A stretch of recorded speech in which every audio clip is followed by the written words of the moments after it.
on est réunis aujourd'hui pour le second webinaire, je le disais, dédié aux enjeux d'innovation avec les bénéficiaires. Après s'être intéressé à l'innovation dans notre activité courante pour développer de nouveaux services, on va aujourd'hui se concentrer sur les enjeux de gouvernance.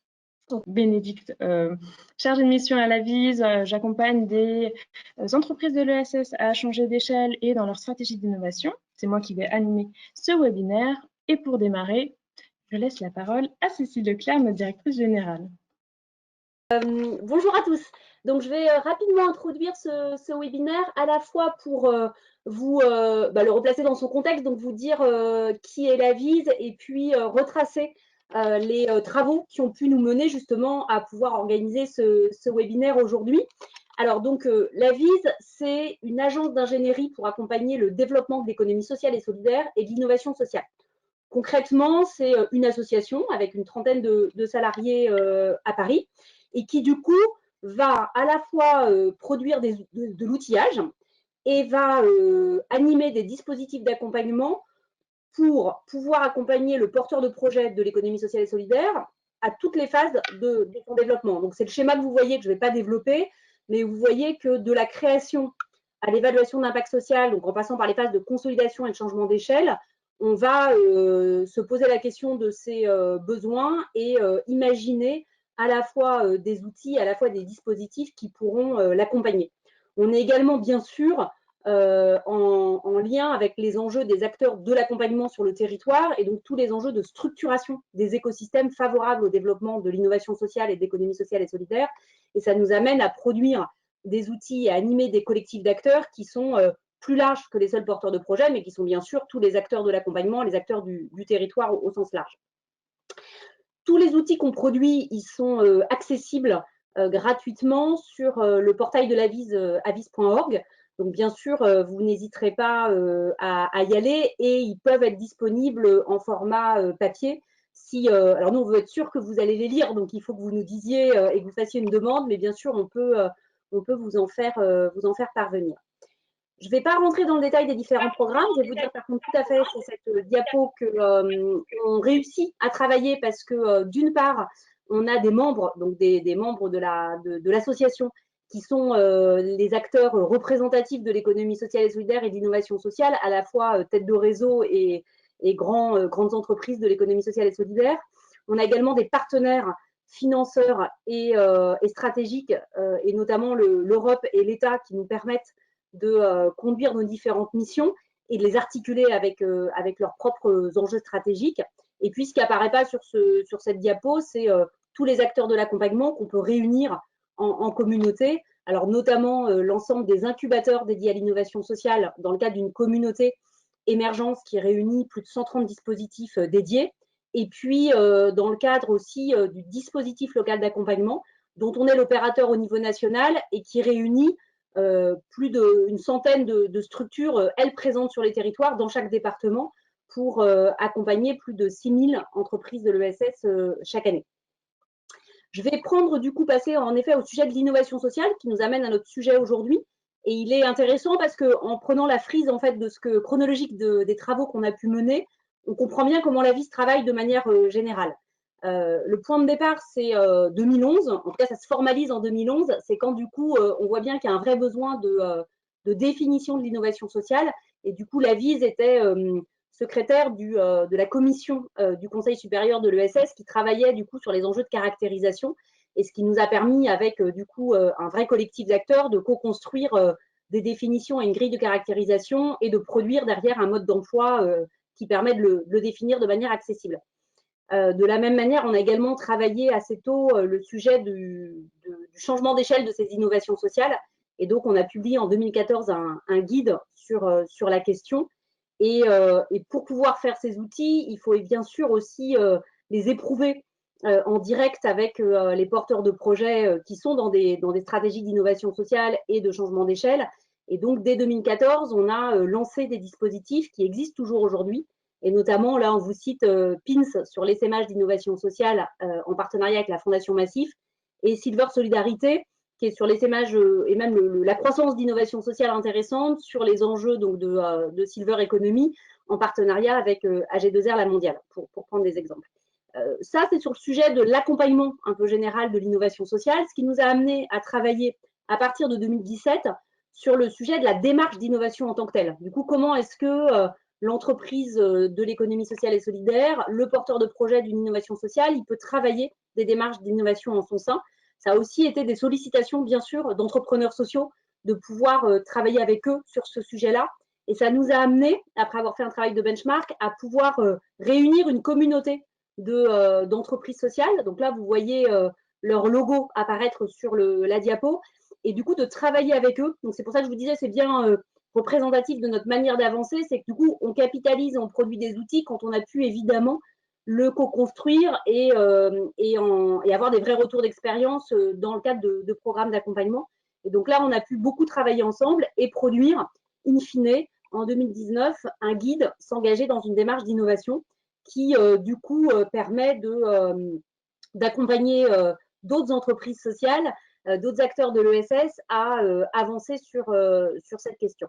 Donc ce guide, je vous le disais tout à l'heure, il est disponible si vous le souhaitez, bien sûr en ligne et en version papier si vous le souhaitez aussi. Et ce guide, il nous permet du coup on fait toujours ça aussi, aujourd'hui avoir notre webinaire, puisque l'idée quand on produit un outil, c'est de s'assurer, bien sûr, qu'il va être lu. Donc du coup, là, je vous incite à le lire et vous aurez à la fois des exemples, des sources d'inspiration et des aspects très méthodologiques aussi pour du coup pouvoir conduire vos propres démarches. Mais c'est pour être sûr qu'il est lu. On s'est aperçu que c'était évidemment très intéressant de le coupler à des webinaires. Donc c'est pour ça que on a aujourd'hui notre webinaire. Alors il a été précédé, mais Bénédicte le disait en introduction, le 23 avril d'un premier webinaire donc sur la question de l'innovation avec les bénéficiaires, mais vraiment pour développer de nouvelles activités dans son entreprise sociale. Aujourd'hui, on va se concentrer sur les enjeux de consolidation du projet stratégique. Et puis, tous ces travaux, ça nous amènera à continuer à travailler avec des porteurs de projets, des entreprises sociales, notamment dans ces démarches de co-développement qui nous permettent, et qui nous permettent à tous, hein, dans un collectif bien au-delà de la vise, d'échanger des savoir-faire, des expériences et de pouvoir ensuite capitaliser sur ces apports. J'en ai fini avec ma présentation très générale. Je vais laisser la parole à Bénédicte pour vous présenter le programme du webinaire en tant que tel. Merci beaucoup. Super, merci Cécile. Alors, on est ensemble pour un peu moins d'une heure, autour de 2 témoignages et d'une prise de recul. Ce webinaire vous apportera non pas des éléments descriptifs, mais des bonnes pratiques, des retours d'expérience, des écueils à éviter pour vous permettre, pour nourrir votre réflexion, pour vous-même innover avec les bénéficiaires dans votre structure ou dans celle que vous pouvez accompagner. Deux précisions préalables, on parle d'innovation. Quand on parle d'innovation, on l'entend au sens de innovation sociale. Donc, innover pour nous, c'est répondre de manière collective à un besoin non ou mal satisfait dans un contexte donné. Le contexte de crise sanitaire, par exemple, qu'on vit aujourd'hui, est un contexte complètement inédit. Et pour cela, il nous semble qu'il est primordial d'innover avec ses bénéficiaires dans l'économie sociale et solidaire. Ça peut recouper plusieurs choses. Les bénéficiaires, ce sont l'ensemble des individus qui profitent de l'activité d'une structure. Ça peut être de simples usagers, des clients, des adhérents ou encore des sociétaires. Donc, on prend en compte dans le terme de bénéficiaires tous ces différents rôles possibles et on considère cette notion au sens large en incluant bien sûr les salariés, les parties prenantes, même au sens large indirect comme les collectivités ou les habitants du territoire ou des partenaires de la structure. Donc finalement, pour nous, innover avec ces bénéficiaires, c'est faire avec les bénéficiaires pour élaborer et mettre en œuvre des services. Cécile l'a dit, on l'a vu pendant le premier webinaire. Et puis, s'assurer aussi qu'ils soient associés aux choix stratégiques qui guident nos structures et aux valeurs qu'elles incarnent et qu'elles font vivre. C'est vraiment l'objet de ce webinaire. Alors, finalement, pourquoi innover avec ses bénéficiaires pour consolider son projet stratégique ? Ça peut répondre à plusieurs ambitions, à plusieurs volontés. On peut innover avec ses bénéficiaires pour faire vivre un projet politique.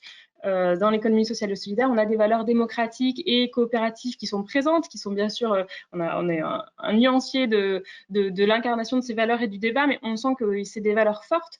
Donc, Enercop et Casaco, là-dessus, témoigneront vraiment sur la mise en place de leur gouvernance d'emblée pour incarner leur projet politique. incarner avec ses bénéficiaires, ça peut aussi être un moyen d'améliorer la qualité des décisions prises, de se dire que à plusieurs, on réfléchit mieux et que on peut prendre des décisions plus fines, plus qualitatives. Donc là-dessus, Casako témoignera vraiment sur l'ouverture de sa gouvernance à diverses parties prenantes. Et puis, on peut innover pour légitimer les décisions prises et faciliter la mise en action. Finalement, participer à la réflexion, savoir son avis pris en considération, connaître le mode de décision qui sera retenu, facilite ensuite l'appropriation des décisions qui sont prises et donc la mise en action. Là, ENERCOP pourra témoigner sur la construction de leur projet stratégique. Il n'y a pas de bonne ou de mauvaise raison d'y aller, mais en tout cas, c'est bon de savoir pourquoi on y va pour ne pas se perdre ensuite. Alors, comment s'y prendre? Comment est-ce qu'on peut articuler le temps de la gouvernance et le temps de l'action? Comment est-ce qu'on peut ouvrir la gouvernance à de nouveaux bénéficiaires? Comment est-ce qu'on peut ouvrir un débat sans continuellement tout recommencer? Est-ce qu'il suffit d'ouvrir ces instances de gouvernance? Est-ce qu'il suffit de mobiliser ses bénéficiaires dans la construction de son plan stratégique? Est-ce qu'on peut créer de nouveaux lieux d'échange, de débat ou de co-construction? C'est vraiment sur ces éléments que vont pouvoir témoigner nos 3 intervenants. Alors, Flora ouvrira la danse, elle est chargée de vie coopérative à ENERCOP. On aura ensuite un témoignage du milieu du tiers-lieu avec Aurélien. Et puis, Aurore, qui est copilote de démocratie ouverte, sera là en réaction des 2 premiers témoignages et un peu en prise de recul, quelles tendances et quels écueils à anticiper on peut sortir de ces 2 témoignages. Alors, je commence avec Flora. Je vais couper mon écran. J'invite Flora, si ce n'est pas déjà le cas, à bien mettre sa vidéo et son micro. Super, c'est bon. Merci beaucoup pour l'organisation de ce webinaire. Je suis très contente d'être avec vous. Donc, Flora, toi, tu es chargée de vie coopérative à ENERCOP. ENERCOP, c'est un fournisseur d'électricité, je pense que tout le monde connaît, 100% renouvelable et 100% coopératif, comme vous dites sur le site, en contact direct avec les producteurs. Vos producteurs, c'est 10 coopératives qui sont réparties sur le territoire national. Et puis, ENERCOP, quand on parle de gouvernance, c'est 23 000 sociétaires qui ont pour mission commune de défendre un modèle sobre en énergie, local, organisé dans le cadre d'une gouvernance partagée, transparente et démocratique. On sent que l'accent sur la gouvernance est très fort. Donc peut-être pour commencer, est-ce que tu peux nous expliquer, ENERCOP, c'est une SIC, une société coopérative d'intérêt collectif. En quoi est-ce que cela facilite l'implication des bénéficiaires dans votre gouvernance? Alors, on est un réseau de coopératives, c'est-à-dire que dès le départ, il y avait vraiment l'idée de décentraliser le service de fourniture, mais on est donc 11 coopératives réparties sur tout le territoire, qui elles-mêmes, on est tous en contrat direct avec des producteurs. Les coopératives, disons que elles font des services de fourniture dans les territoires, mais c'est pas elles-mêmes ne sont pas productrices d'électricité. Voilà, c'était juste une petite précision. Alors, pour répondre à la question sur la SIC, effectivement, c'est vraiment dans l'ADN du projet d'ENERCOP et j'ai appris en préparant ce webinaire d'après la définition de l'innovation sociale que tu donnais tout à l'heure, répondre de façon collective à un besoin non satisfait. Donc, je pense que en fait, le statut SIC est en soi une innovation sociale. Je crois que c'est ça a été créé au début des années 2000.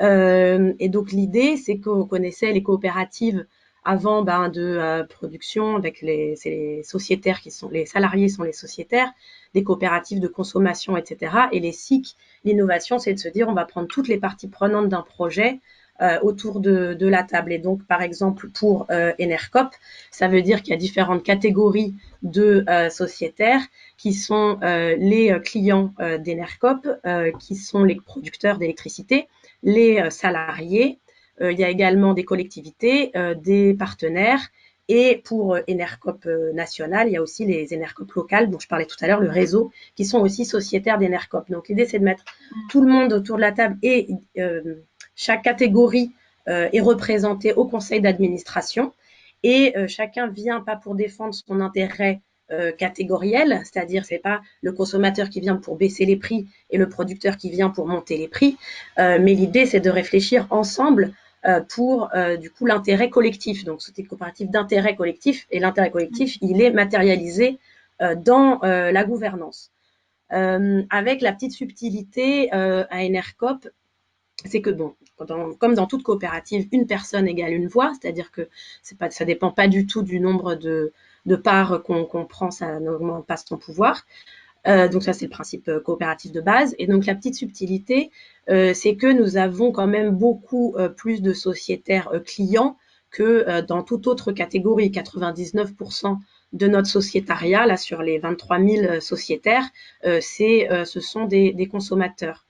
Et donc, pour pas que ça devienne une coopérative de consommateurs, ce qui sera un autre projet, il y a un système de pondération, c'est-à-dire que on dit les consommateurs, ils ont à l'Assemblée générale 20% de voix, enfin les producteurs 20% aussi, les salariés ont 15, etc., etc., selon les catégories, pour que voilà tout le monde soit représenté à part égale dans l'Assemblée générale. Et à l'intérieur des collèges, évidemment, une personne égale une voix.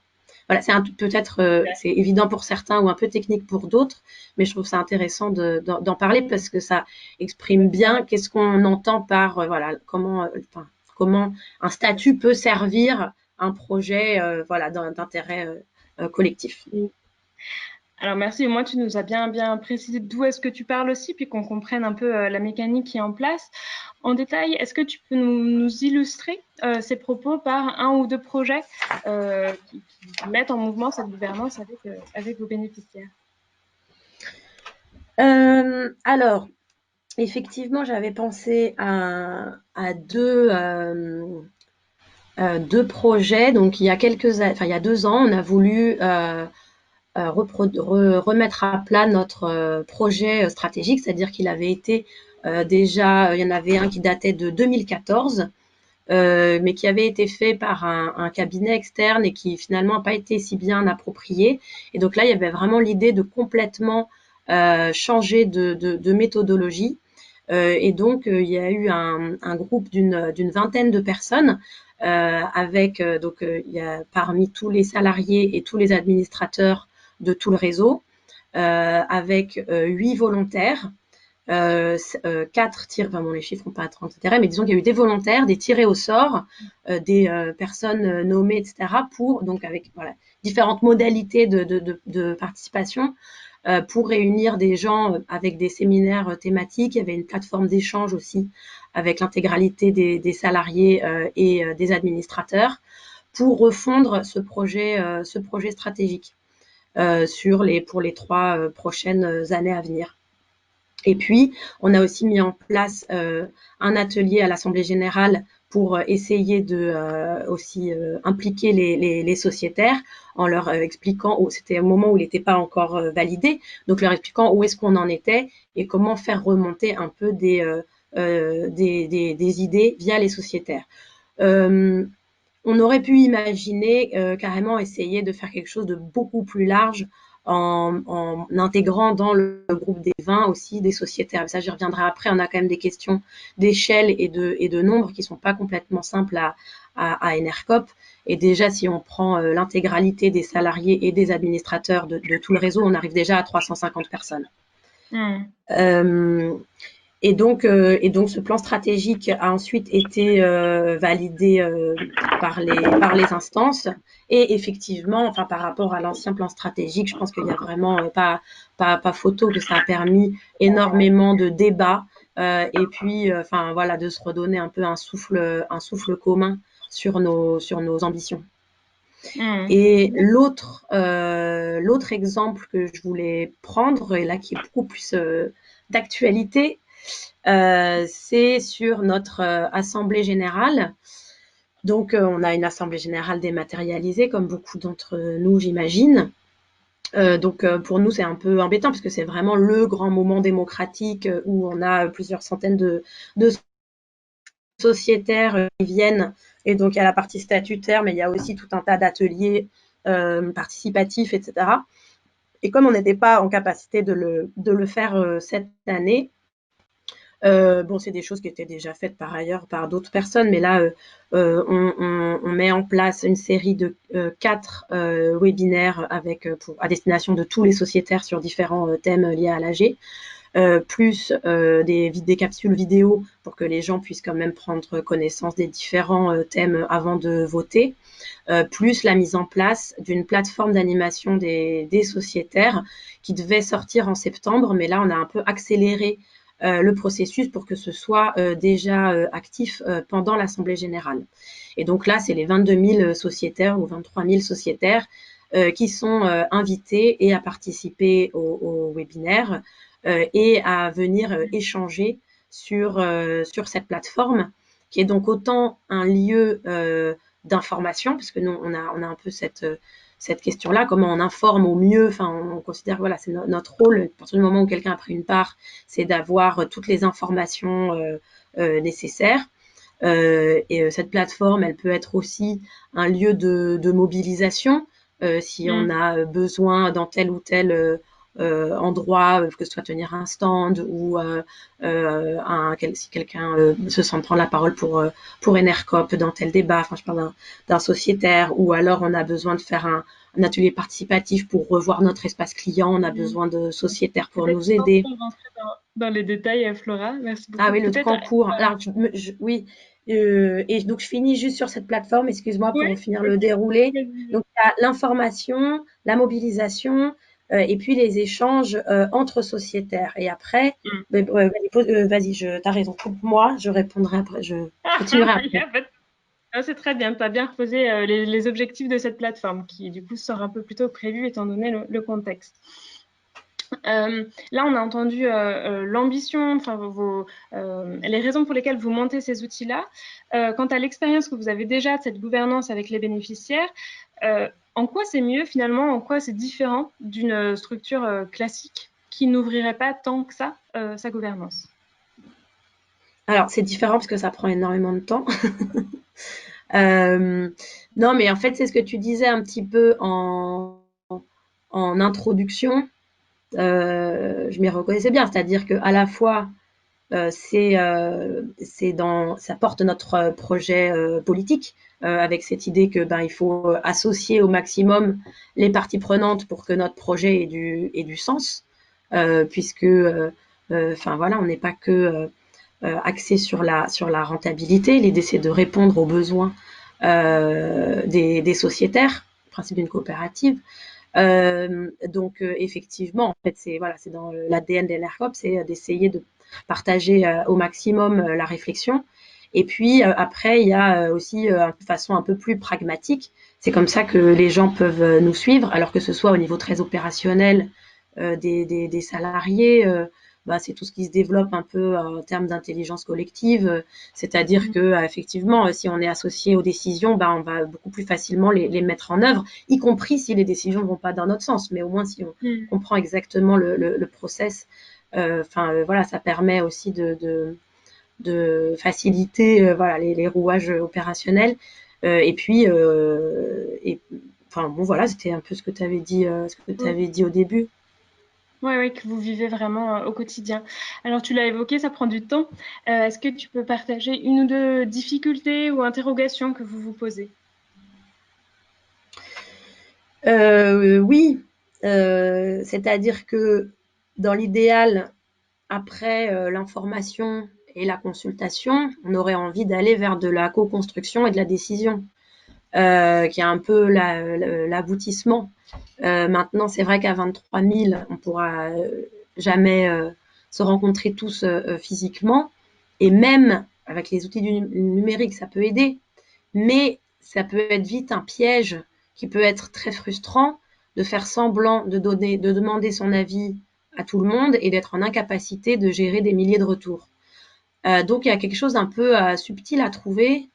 Alors ça demande aux structures de mettre du temps et des ressources, mais même voilà, au-delà de ça, c'est comment on organise avec une échelle aussi grande.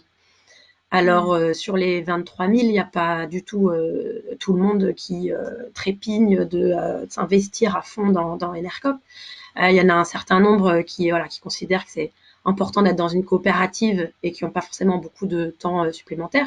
Mais il y en a un certain nombre qui sont très motivés, que ce soit pour comprendre ou pour s'impliquer plus dans le développement et dans la gouvernance de la coopérative.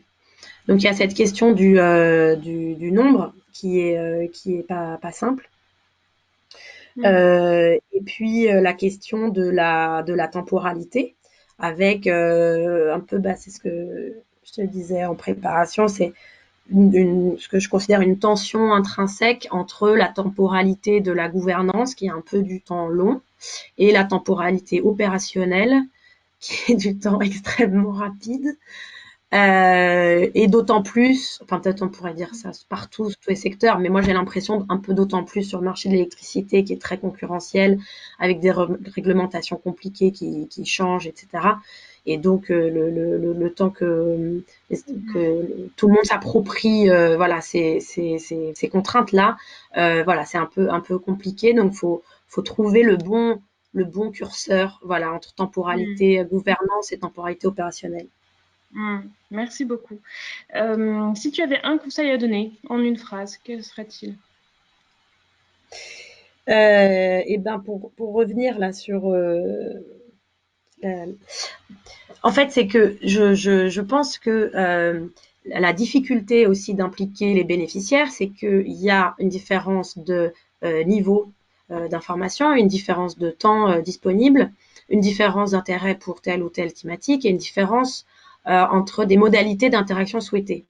Et donc, nous, ce qu'on essaye de faire, c'est de proposer un maximum de modalités différentes. Donc, ce sera autant des rencontres en physique, une formation sur une journée à Besançon, que un webinaire sur les comptes, enfin voilà, disons qu'il peut y avoir plein de modalités différentes et qu'il faut jongler un peu pour essayer de répondre aux différentes envies. Donc, proposer différents niveaux d'implication aux parties prenantes pour que chacun puisse s'impliquer dans la gouvernance comme il le souhaite et comme il peut. Merci beaucoup. Alors, je vous propose de passer au témoignage d'Aurélien. Donc Aurélien, tu es notamment cofondateur du tiers-lieu Casako, qui est situé à Malakoff, dans le sud de Paris. Casako, c'est un lieu pour travailler en coworking, pour organiser un événement. Et puis c'est aussi une tribu, comme vous dites, une communauté ouverte de talents qui permet d'apprendre et de découvrir. Alors peut-être pour commencer, qu'est-ce que c'est un tiers-lieu tout simplement? Et puis en quoi c'est pour toi un terreau intéressant pour innover, pour impliquer les bénéficiaires dans votre gouvernance? Et on ne te voit toujours pas. Ouais, c'est un peu du mal, désolé. Ça sera audio pour l'instant. Voilà, parle au micro. Ça va arriver. Ouais. Donc, bonjour à tous. Et donc, oui, on est en effet une tribu dans le sud de Paris, vers Malakoff. Et donc, Casako, on a toujours un peu du mal à expliquer ce que c'est, puisque la notion de tiers-lieu, vous en avez certainement entendu parler, et tout le monde a son approche en fonction des différentes disciplines qui s'écharpent un peu sur le sujet. En tout cas, pour expliquer Casako, c'est clairement une expérience sociale. Nous, on parle souvent de trois axes, du fait qu'on a un espace social, donc aussi bien physique, numérique et un espace-temps avec des événements. On est aussi une communauté qui maintient cette ressource partagée, donc vraiment la dynamique des communs, et on est une coopérative pour la gouvernance. Ce que je retiens souvent moi des tiers-lieux, c'est la définition de base qui est trop souvent oubliée, qui était celle d'un sociologue qui disait que le bien-être social et la santé psychique des individus dépendent de la vie en communauté et qu'il faut développer des espaces sociaux pour rassembler ces communautés. Et on oublie souvent que ce ne sont pas que des espaces de coworking. Concrètement, on est dans un espace de 500 mètres carrés depuis 5 ans et demi. On a différentes typologies d'espaces. On a une pensée sociale vraiment de l'espace de vie et de travail, avec aujourd'hui même une exploration du côté de l'habitat participatif. On est 130 membres dans une communauté solidaire avec différentes typologies de métiers, de secteurs, des tailles d'organisation et aussi des visions politiques différentes, ce qui est vachement intéressant et riche. On a à peu près 100% des membres qui travaillent ensemble. Vraiment, il y a cette collaboration au sein de la communauté qui marche très bien. Et on a une organisation du travail un peu atypique avec l'idée d'avoir une horizontalité des rapports entre nous sans qu'on soit vraiment obligé de travailler ensemble. On le fait de façon récurrente sur des projets collectifs qui émergent un petit peu à droite et à gauche. Ça permet déjà d'incarner plus finement qu'est-ce que c'est Casako, qu'est-ce que c'est un tiers-lieu. Là, tu évoquais des modes de travail et des modes de fonctionnement qui sont atypiques. De même, côté gouvernance et projet stratégique, est-ce que tu peux nous présenter par un ou deux exemples en quoi vous impliquez vos bénéficiaires dans votre gouvernance? Oui, donc nous, en effet, on a mis au cœur l'idée de la co-construction. Pour nous, c'était vraiment l'élément fondamental, si ce n'est le principal de l'aventure collective qu'on crée. De façon structurelle, on a fait le choix de la SIC dès le début. Et là, je rejoins Flora sur l'idée de transcender les intérêts catégoriels avec différentes typologies de bénéficiaires pour trouver un intérêt collectif. Nous, on a des catégories de travail, d'usage, le territoire, les soutiens financiers, donc ces différentes typologies d'intérêts. Mais il y a aussi l'utilité sociale dans la SIC qu'il ne faut pas oublier, avec un bénéfice externe, avec des externalités positives qui sont créées. Et en ça, on a aussi d'autres typologies de bénéficiaires auxquelles il faut penser. Depuis le début, on parle d'un parcours d'une montée dans l'échelle du politique, c'est-à-dire que beaucoup de nos bénéficiaires arrivent sur un usage, sur une philosophie un peu de service, j'ai envie de trouver un bureau.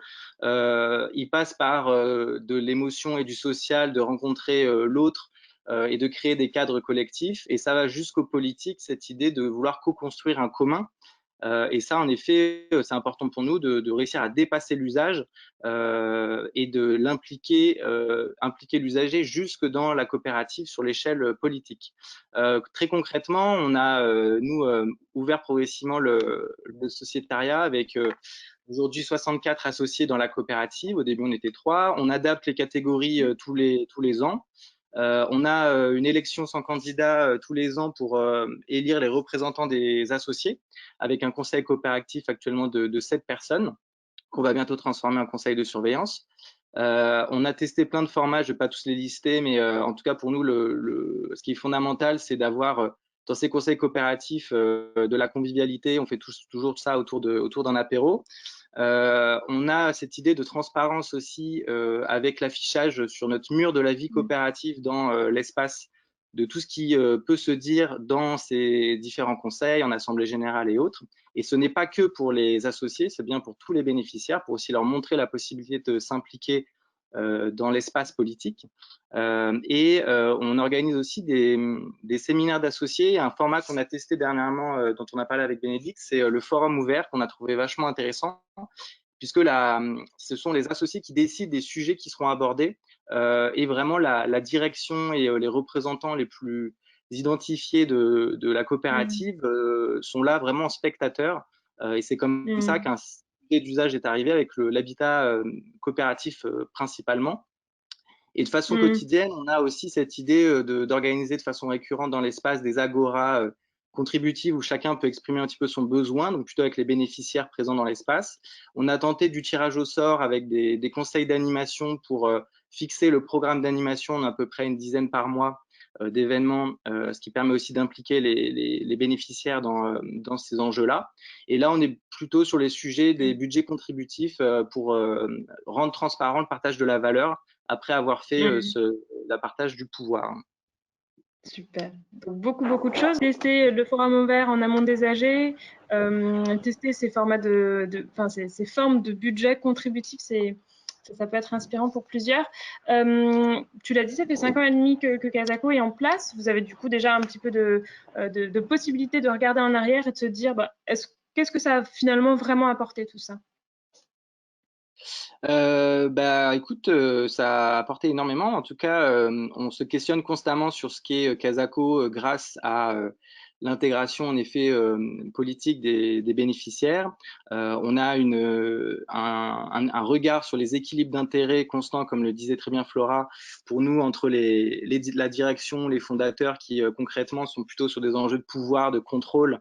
Je parle pour moi, les usagers qui sont, comme le disait bien Flora, sur soit vouloir plus de dynamisme, soit vouloir une baisse des prix, la collectivité qui est au capital de Casako, la municipalité, elle est plutôt sur une dynamique d'ouverture, de s'ouvrir un maximum aux habitants de la ville, et les travailleurs de la coopérative qui soit en effet veulent plus de participation, soit une augmentation de rémunération. Donc comment on trouve un point médian entre tout ça? C'est vraiment, ça l'a vraiment permis et ça permet de prendre des bonnes décisions. Et en fait, c'est la direction de la coopérative qui a beaucoup demandé à ce qu'il y ait le maximum de contre-pouvoirs, parce qu'en fait, les contre-pouvoirs permettent concrètement de prendre des meilleures décisions et aussi de les partager, donc d'être moins inquiet des enjeux politiques de base d'une organisation. Au moins là, on sait comment ça marche, on a un cadre, on l'a posé, et donc il y a une confiance qui peut se créer d'autant plus facilement. Super. Donc, tu as évoqué un équilibre qui est parfois difficile à trouver au quotidien. Est-ce qu'il y a une difficulté peut-être récurrente ou un point d'attention récurrent que tu souhaites partager avec les participants? Mais oui, mais bien sûr. Un peu comme Flora, il y avait l'enjeu entre la place de l'individu et ses initiatives et de tout ce qui est la place du collectif et de ses désirs partagés. C'est un peu, je voyais la question tout à l'heure dans le chat sur l'enjeu entre l'opérationnel et le stratégique, qui se place où, avec quelle organisation, à quel rythme. Tout ça, c'est vraiment des questions récurrentes et des difficultés qu'on peut rencontrer. Je rejoins Flora sur l'idée de la taille des organisations. Et je pense que Enercop est assez emblématique de ça. Nous, on a cette problématique de financer le politique dans une petite structure. On a un budget de 220 000 euros et on a beaucoup de cadres collectifs, donc c'est sûr que ça coûte de l'argent. Et d'organisation en effet d'une filière et comment on organise les différents axes en effet territoriaux et dans les tiers-lieux, on se pose énormément cette question aussi en termes d'organisation du travail particulièrement. Un autre point, c'est le lâcher prise, puisque quand en difficulté, en effet, quand on est aux manettes d'une organisation complexe comme celle-là, et qu'on prône cette idée en effet participative, c'est comment on reste ouvert soi-même à ça, et donc de tenter plein de formats, en effet, comme le forum ouvert dont on a parlé. Enfin, c'est gérer le bon niveau de participation aussi. Comme le disait Flora, il y a des personnes qui ont besoin de beaucoup d'informations. Il y en a qui sont vraiment pas encore arrivés à des enjeux de budget. Donc, on fait de la pédagogie aussi autour de ça. Donc, comment on arrive à trouver le bon niveau et donc d'une certaine façon à individualiser le rapport de chacun à la coopérative. Merci, super. En une phrase, est-ce que tu as un conseil à partager? En une phrase, s'il te plaît. En une phrase. Déjà, le conseil, c'était de ne pas m'appeler fondateur de Casako, puisque un des enjeux, c'est que justement, je veux un maximum m'éloigner de ça et disparaître progressivement du paysage. Et donc ça, c'est un point clé, en effet, de la vision de la direction aussi et de comment on arrive progressivement à disparaître en tant que représentant des associés ou des fonctions de direction. Et il y a aussi l'idée de la SIC, puisqu'il y a beaucoup d'associations qui se transforment aussi pour différentes raisons. J'étais ancien délégué des SIC à la CGSCOP et j'ai toujours défendu cette idée que dans des cadres associatifs où il y avait des pensées d'un nouveau modèle économique ou de nouvelles formes organisationnelles, la SIC pouvait être une des réponses intéressantes. Merci beaucoup.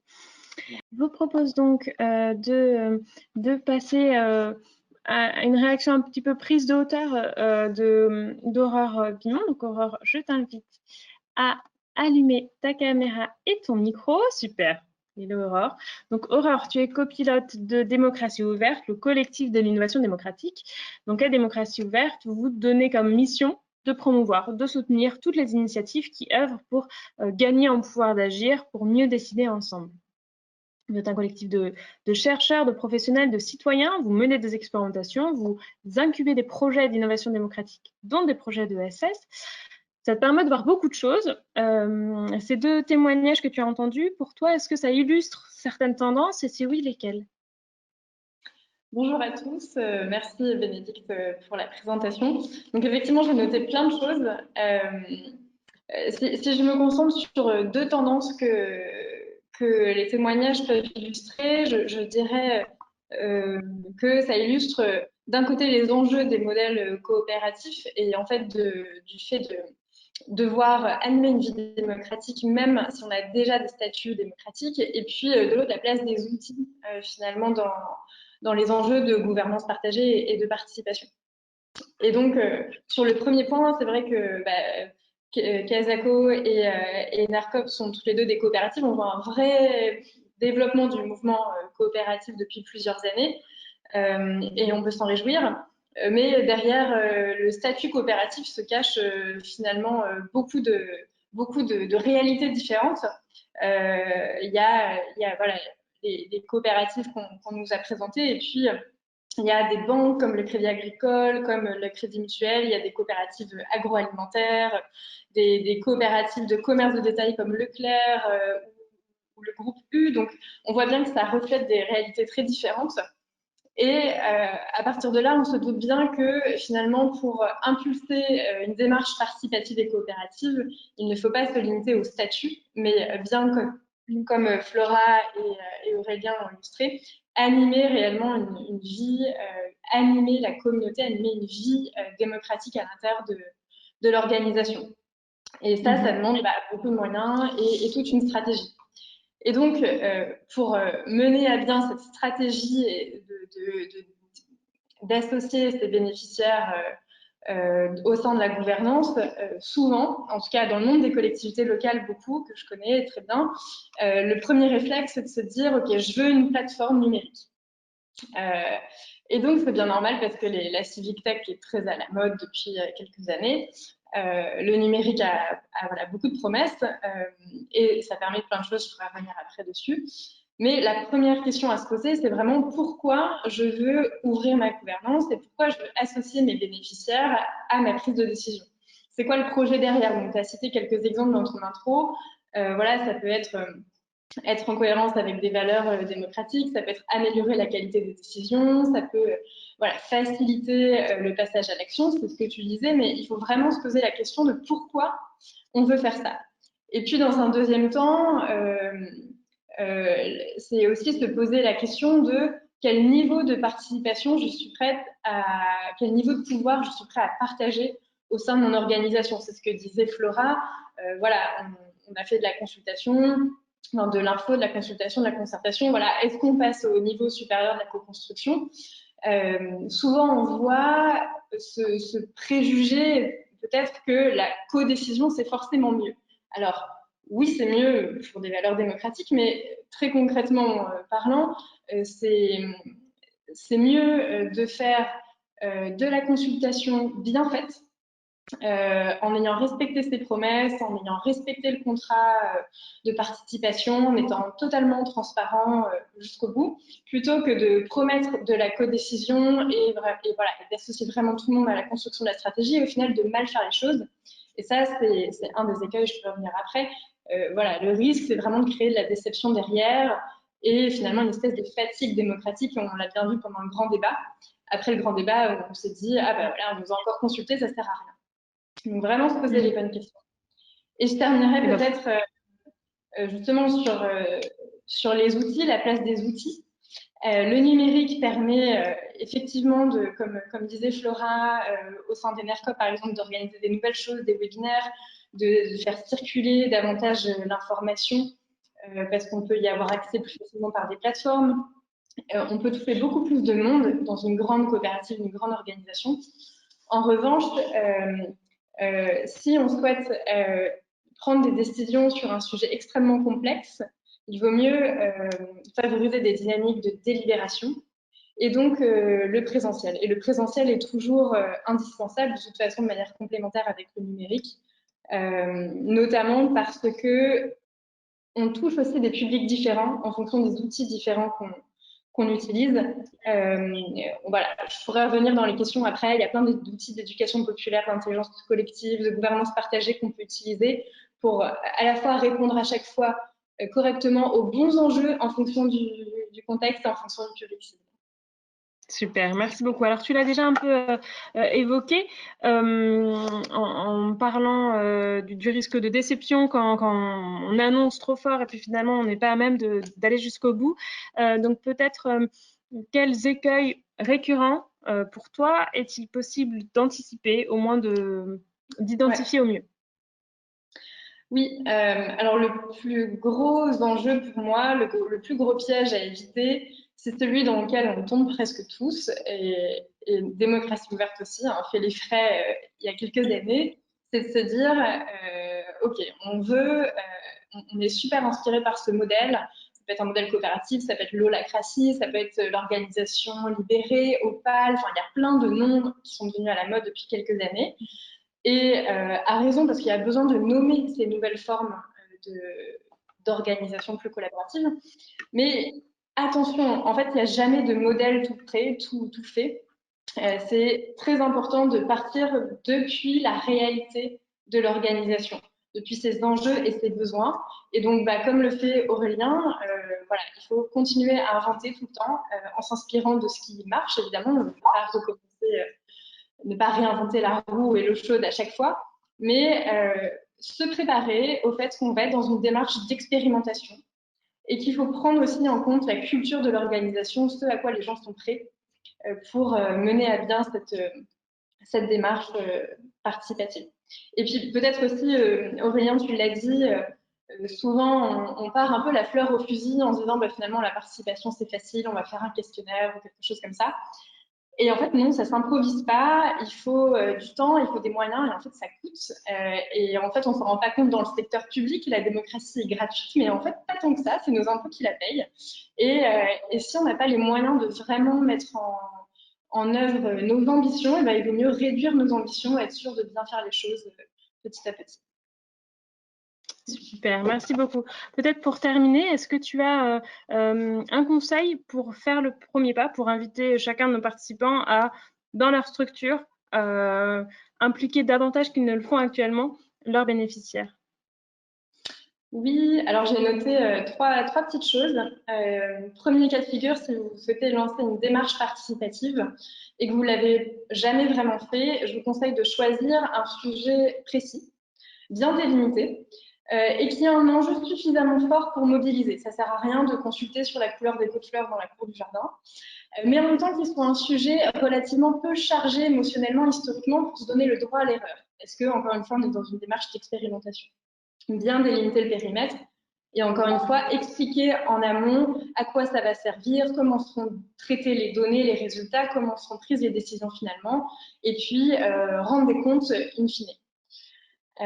Voilà. Et puis, pour ceux qui souhaitent lancer de manière plus générale une démarche de gouvernance plus partagée, dans un premier temps, pour partir de la réalité de votre organisation, je vous invite à cartographier les rôles de chacun, les rôles effectifs de chacun et le périmètre de décision de chacun. Parce qu'en fait, on s'aperçoit à 99% du temps que ça ne colle pas exactement à notre fiche de poste et qu'en fait, on a un pouvoir informel, on a des rôles qui viennent se rajouter. Donc, partir d'une cartographie et puis mettre en place, ne pas chercher à intégrer forcément tout le monde tout de suite sur des enjeux très forts de codécision, mettre en place un processus d'intégration et de monter au fur et à mesure vers des responsabilités plus importantes, parce que qui dit participation dit responsabilité, et du coup, il faut être en capacité d'avoir les informations suffisantes et d'assumer en fait la responsabilité des décisions qu'on prend. Donc voilà, il ne faut ni tomber dans l'injonction à la participation de tout le monde, ni tomber dans la dictature des envies de tout le monde, et bien structurer tout ça pour que tout le monde s'y retrouve. Voilà. Et peut-être si j'ai une phrase à rajouter, je dirais quelque chose qui me tient particulièrement à cœur. La codécision, ce n'est pas qu'un processus rationnel. Il faut aussi prendre en compte les émotions de chacun. Et donc, se former à la communication non violente, par exemple, c'est très utile. Et puis, par exemple, en début de réunion, quand on sent qu'il y a un sujet très, très fort, très chargé émotionnellement, il vaut mieux l'assumer et dédier un temps au début de la réunion, 10 minutes, un quart d'heure, pour que les gens vident leur sac et qu'ensuite, on soit prêt émotionnellement et mentalement disponible pour construire ensemble. Super. Bien, merci. Merci à tous les trois. Merci aux participants qui ont aussi posé plusieurs questions. Alors, on a eu un lot de questions un peu sur le modèle d'Enercop de gouvernance. Alors, je vous propose de démarrer avec celui-ci pour bien montrer, on n'oublie pas les questions. Et puis ensuite, on aura des questions un peu plus globales sur l'inclusion des différents publics, sur les formats qui peuvent être mis en place. Alors, à Flora, plusieurs questions sur les catégories sociétaires. de parties prenantes de votre gouvernance. Ouais. Et puis, quand on parle des sociétaires, des clients, est-ce que vous avez une idée des CSP qui sont représentés? Bon, qui est-ce qu'il y a derrière cette gouvernance? Et puis en termes d'implication, sur quel sujet elle s'implique? Est-ce qu'il y a un risque que l'opérationnel prenne trop de place par rapport à des décisions plus stratégiques? Est-ce que tu peux nous donner quelques éléments de réponse? Merci pour toutes ces questions. Je suivais un peu le chat aussi et du coup, s'il y a des gens qui veulent poursuivre à un autre moment, je suis disponible pour échanger s'il y a des questions plus spécifiques après coup. Pour revenir sur Enercop, moi je distingue 3 niveaux de gouvernance à Enercop. Il y a vraiment la gouvernance au niveau opérationnel, donc des salariés. Donc là, à Paris, on est 130. Donc effectivement, là, il peut y avoir plein d'expérimentations. Donc on ne dit pas qu'on est en holacratie. J'ai vu qu'il y avait une question là-dessus. On dit qu'on tend vers une gouvernance partagée, mais ça dépend des équipes. Ça dépend. Voilà, c'est pas complètement porté comme un projet en tant que tel par la direction. C'est vraiment des expérimentations selon les équipes. Il y avait eu une grève en 2012 ou 2013 du service client qui avait vraiment fait une crise, et à Enercop, on a été accompagné par l'Université du Nou, et donc un certain nombre de salariés sont formés. Et il y a eu vraiment une volonté de la part d'Enercop de prendre du temps pour former les salariés à des outils d'intelligence collective. Et donc ça, encore 8 ans après, ça se voit vraiment dans les méthodes de travail. Après, il y a la gouvernance avec les réseaux des Enercop locales, donc les 11 Enercop, et la gouvernance avec les sociétaires. Donc il y a vraiment plein de niveaux et à chaque fois, c'est des échelles différentes. Et j'entendais qu'on parlait d'expérimentation, mais moi, je suis complètement d'accord. Je sais même pas si on a une vision commune de où est l'arrivée, quoi. Il n'y a pas vraiment d'arrivée. J'ai l'impression qu'on est toujours en train d'expérimenter. On est la première SIC de France en termes de sociétaires. La plupart ont beaucoup moins de sociétaires, donc on a même peu d'exemples en termes de SIC pour voir comment ça peut être fait ailleurs. Donc pour moi, c'est vraiment complètement de l'expérimentation, et c'est ça qui est passionnant et qui peut être un peu fatigant aussi. Et pour rebondir sur ce que disait Aurore, là, quand tu dis que ça recouvre que les coopératives recouvrent des réalités très différentes, c'est l'expression qu'on utilise, c'est statut n'est pas vertu.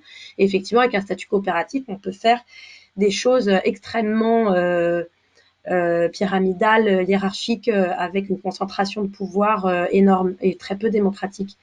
Et du coup, bah là, ça a été un petit peu mis en stand-by, mais on va se remettre en selle pour 2021. Enercop, la Nef, Biocop, Copanam et Mobicop, on voulait lancer le festival des coopératives de la transition. Donc c'est l'onde de COP. Ça devait être fin juin à la Cité Fertile pendant 3 jours pour justement essayer de redorer un peu le blason des coopératives. Et voilà, il y a une famille de coopératives qui se retrouvent avec des valeurs politiques et avec vraiment une dimension de projet de société, et donc pouvoir affirmer qu'on est des coopératives. Et évidemment été invité un certain nombre de coopératives qui se retrouvaient dans notre projet. Donc voilà, pour dire que voilà, on a vraiment cette envie de mieux faire connaître les coopératives telles qu'on les imagine, telles qu'on les vit et telles que c'est notre projet politique. Merci beaucoup. Il y a une question qui s'adresse à tous les trois, un peu sur les publics. Comment est-ce qu'on, quand on s'adresse à des publics fragilisés, à des publics en difficulté, qui finalement ont moins de pouvoir d'agir, ont moins de capital social, comment on fait? Et puis, est-ce qu'il y a des formats qui privilégient certains profils que d'autres? Il était une question sur, finalement, est-ce que les discussions en présentiel vont pas faciliter ceux qui ont plus d'aisance de parole, les guerriers étaient mentionnés, je crois.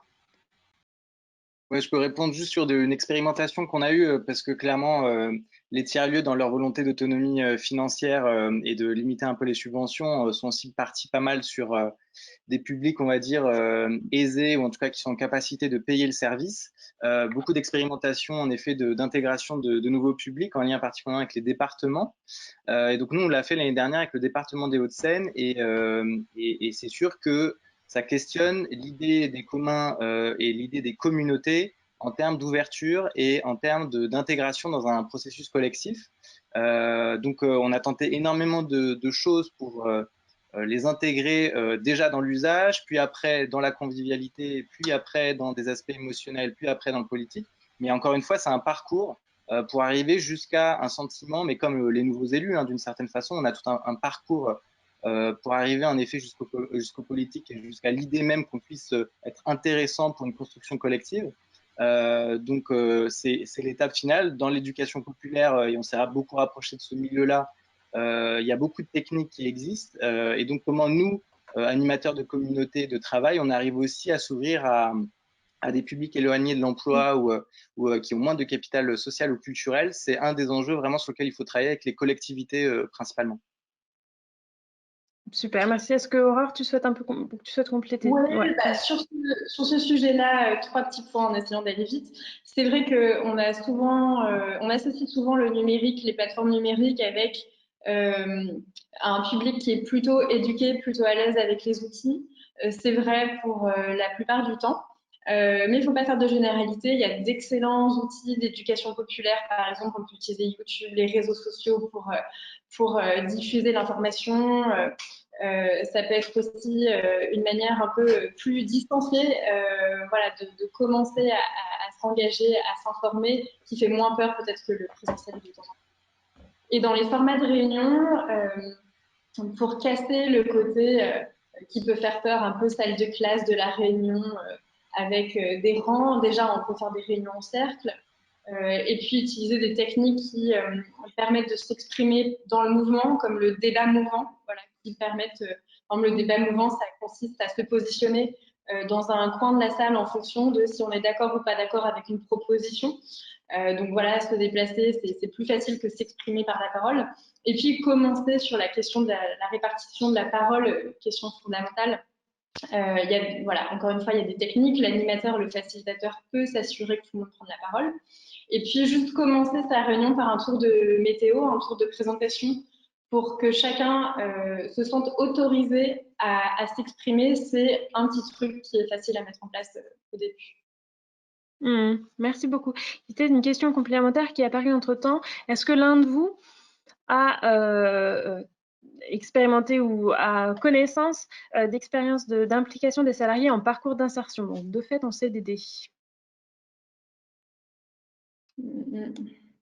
Dans les CAE, il y a beaucoup de choses qui sont faites là-dessus dans les coopératives d'activité et d'emploi, puisque c'est la culture de base qui est la culture coopérative. Et avec cette idée, en effet, d'être sur tout type de public, dont des personnes éloignées de l'emploi. Donc, je crois qu'il faut beaucoup aller chercher du côté de ce qu'ont déjà fait depuis 25 ans les CAE. Super, merci beaucoup. Une question qui peut s'adresser notamment à Enercoop, Aurélien, on en avait aussi discuté ensemble, c'est la question des échelles. Comment on fait quand finalement on peut avoir plusieurs institutions, structures qui nous mobilisent à des échelles territoriales différentes, c'est l'exemple du territoire QPV qui est évoqué, ou sur un même espace, plusieurs structures qui souhaitent l'implication des bénéficiaires dans leur gouvernance, et donc derrière un potentiel risque de dilution de la motivation, de devoir répondre à plusieurs sollicitations. Là-dessus, peut-être que Enercoop, Flora ou Aurélien, vous souhaitez réagir? Oui, moi je veux bien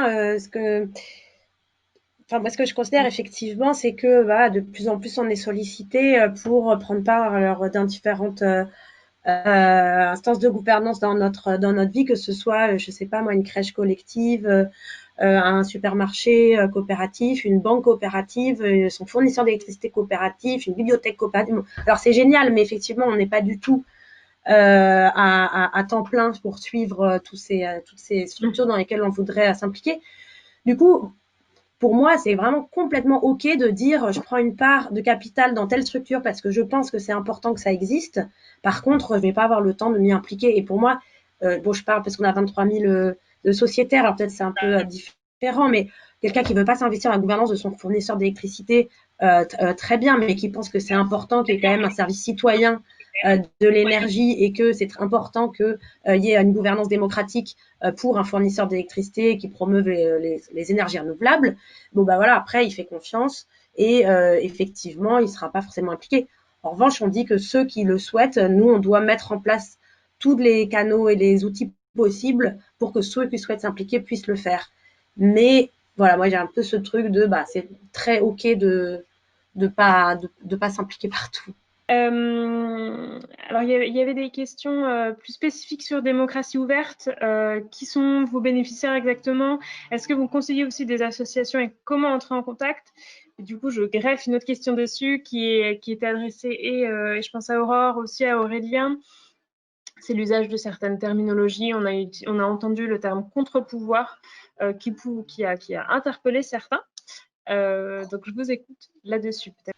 Ok, bah oui, très rapidement, si vous voulez rentrer en contact avec nous, envoyez-moi un mail, voilà, aurore.bimon ou contact@democracyouverte.org. Nos bénéficiaires, ce sont à la fois, d'une part, des collectivités locales que l'on accompagne, avec qui on mène des expérimentations pour inventer de nouvelles formes de démocratie sur les territoires, des innovateurs, donc des entreprises sociales, des associations qui développent des solutions, des méthodes, des outils pour déployer une démocratie plus ouverte et plus coopérative. Et puis, depuis peu, on commence effectivement à accompagner des organisations privées, plutôt dans le domaine effectivement de l'ESS. Donc, n'hésitez pas à vous rapprocher de nous. Et puis, plus généralement, on a toute une activité de plaidoyer. On a beaucoup travaillé sur la Convention citoyenne pour le climat ou sur voilà, une lettre ouverte dans le cadre de la crise du Covid et du plan de relance. Et donc, dans ces cas-là, nos bénéficiaires, c'est l'ensemble des citoyens et on fait du lobbying auprès du gouvernement. Peut-être sur l'usage du terme contre-pouvoir, Aurore ou Aurélien? Ouais, c'est moi qui ai utilisé ce terme-là et je voyais la remarque qui est tout à fait pertinente sur l'idée de parler de l'autorité plutôt sous l'angle du partage d'autorité. Et je suis tout à fait d'accord avec ça. Quand je parle de contre-pouvoir, c'est au niveau d'une réflexion sur les instances. Quel cadre on crée quand ça va mal. Quand ça va bien, bon, bah, c'est bien, on partage l'autorité, tout va bien. Quand ça va mal, quel est le cadre qu'on a mis en place et qu'est-ce qui permet de réguler ça? Donc après, il y a toutes les techniques qu'on a évoquées sur les réunions, etc. Mais il y a aussi le texte qu'il ne faut pas oublier.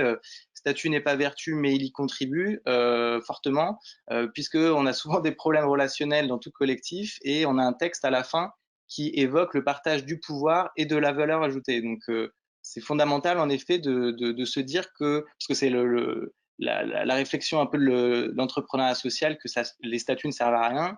Non, en fait, si, ça sert énormément à énormément de choses, et particulièrement quand on a vu des zones conflictuelles. Enercop l'a vu, on en a vu plein aussi. Et en effet, ça permet de s'assurer qu'on a bien un partage d'autorité, donc des contre-pouvoirs qui permettent en effet de conjurer l'accaparement des pouvoirs. Je ne sais pas si j'ai répondu. Une phrase aussi sur la notion de contre-pouvoir. Ouais. Ce que ça m'évoque, c'est que pour qu'une démocratie fonctionne et pour que la coopération fonctionne, c'est très important de garder, d'assumer qu'il y a des avis différents, qu'il y a des positions et des intérêts différents dans un collectif et que plutôt que d'essayer de les effacer, il vaut mieux les reconnaître pour organiser le dialogue, voire parfois le conflit, mais l'organiser correctement, plutôt que de chercher un consensus mou qui finalement soit n'aboutira à que de l'immobilisme, soit finalement aboutira à la loi du plus fort, celui qui réussira à imposer son avis in fine. Accepter le politique dans une organisation collective. Pour compléter. Alors, il y a plusieurs questions, mais qui ont été posées, je pense aussi avant le dernier témoignage sur finalement par où on commence quand notre structure n'est pas pensée pour ce type de gouvernance, quelle reproductibilité de vos expériences? La reproductibilité du modèle, c'est un des enjeux en effet de créer un nouvel espace culturel qui fait la part belle politique dans nos organisations. Et donc pour ça, les tiers-lieux sont, je l'ai souvent dit, la plus belle campagne de communication de l'économie sociale et solidaire en général et des communs en particulier. Donc ce qu'on fait, c'est qu'on invite tout le monde à venir dans nos lieux. Ça tombe bien, on a des espaces physiques qui sont des projections très concrètes. On le voit, on le matérialise de la coopération au quotidien, ce qui est plus difficile avec les PTCE, avec des coopérations interentreprises, etc. Donc on le fait par cet axe-là. On a beaucoup de collectivités, de grandes entreprises, de structures de l'ESS qui viennent un peu se confronter de façon physique à ce qu'on essaie de mettre en œuvre dans notre espace. L'espace le prouve de façon assez simple, les coopérations. Et après, on essaie d'organiser aussi une subsidiarité entre les différents niveaux territoriaux. Donc nous, on a l'échelle locale hyper locales. On organise des collectifs à des échelles régionales et on se constitue au niveau national pour progressivement aussi monter des échelles politiques territoriales. Et on ne le fait pas du haut vers le bas, on le fait du bas vers le haut. Merci beaucoup. Merci à tous les trois. Je pense que vos trois témoignages ont bien illustré le triptyque un espace, une organisation, un projet politique. Et puis finalement, on voit bien qu'il y a tout un panel de possibilités pour innover avec ses bénéficiaires et consolider son projet stratégique dans sa structure, que c'est à la portée de tous, qu'il est surtout important de savoir pourquoi on y va, d'être clair sur les règles du jeu, avant d'aller mobiliser des outils, qu'ils soient numériques, statut ou autres. Pour aller plus loin, donc Aurore a notamment partagé son adresse mail. Vous avez des ressources en ligne. Donc on l'a évoqué, le mode d'emploi innovation sociale qui a été publié par la VISE, le guide s'engager dans une démocratie et de s'engager dans une démarche d'innovation. Également des guides comme démocratie participative, guide des outils pour agir qui est très bien fait, ou encore le Lab des Labs qui est une compilation de retours d'expérience sur la construction de laboratoires publics ou privés et les enseignements qu'ils en tirent. Et puis, des ressources supplémentaires que vous pouvez retrouver en ligne, que ce soit sur notre portail avis.org, sur le site de l'Université du Nou, donc universitédunu.org, ou encore sur le site de Démocratie Ouverte. Vous avez notamment un espace Vos outils, où vous avez un ensemble de ressources, qu'ils soient d'ailleurs pas forcément des outils pratiques, mais aussi des éléments pour nourrir vos réflexions qui sont accessibles. J'espère que ce webinaire vous a été utile. On vous souhaite une très très belle fin de journée et puis à très bientôt. Merci à tous. Merci beaucoup.